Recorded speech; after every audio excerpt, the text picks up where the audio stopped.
السلام علیکم. آج میرا انٹرویو تھا SRC حیدرآباد میں. تو ہم 10 لڑکے تھے اور ہمیں 7:30 بجے کا ٹائم دیا گیا اور 8 بجے انہوں نے گیٹ کھولا. اس کے بعد ہم انٹر ہوئے.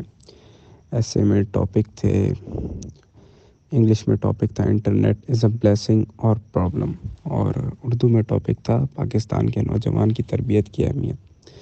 تو ایسے کی تو سر نے ہمیں اچھی پریکٹس کرا لی تھی. ہم جب بھی لکھ کے سر کو بھیجتے تھے، سر آگے جو بھی غلطی ہوتی تھی بتا دیتے تھے.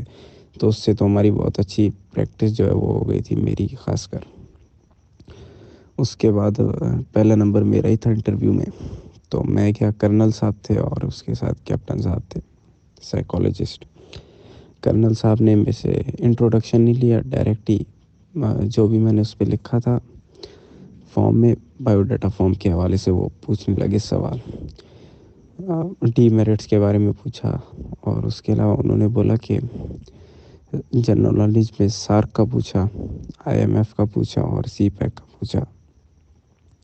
اور انہوں نے بولا کہ آپ کو پرائم منسٹر بنا دے تو آپ کیا کریں گے، آپ کی فیوریٹ پرسنالٹی کون ہے، فیوریٹ پرسنالٹی کی 5 خوبیاں بتائیں، آپ صلی اللہ علیہ وسلم کے بارے میں 5 باتیں بتائیں.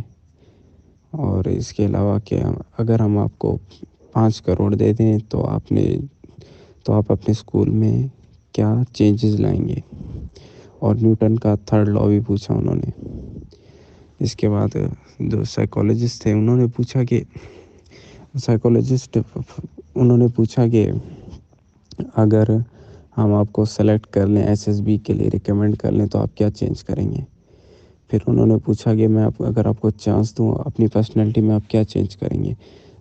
تو وہ کوشش کر رہے تھے کہ میں ان کو کوئی ویک پوائنٹ دے دوں، مطلب اس طرح کوئی بات بتا دوں کہ ان کو کوئی موقع مل جائے. لیکن میں نے نہیں بتائی. میں نے بولا کہ سر I think there is no reason. اور اس کے بعد ہم سے سائیکالوجسٹ سر نے پوچھا کہ میرے سے کیا گھر میں بڑے بھائی ہیں، بڑے بھائی کی کیا ذمہ داریاں ہوتی ہیں، یہ پوچھا. اور بس یہی انٹرویو ہوا تھا. میرٹ ڈی میرٹ جتنے بھی لکھے تھے میں نے، وہ بھی بالکل سر سے چیک کرا کے لکھے تھے. سر نے اچھا سا گائیڈ کیا تھا، اس حوالے سے لکھے. سر نے بڑی محنت کی، موک انٹرویو بھی لیا 1 دن پہلے سر نے. اور موک انٹرویو کے بعد انہوں نے مجھے یہی بولا کہ انشاءاللہ آپ کا ہو جائے گا. اور الحمدللہ میرا ریکمنڈ ہو گیا.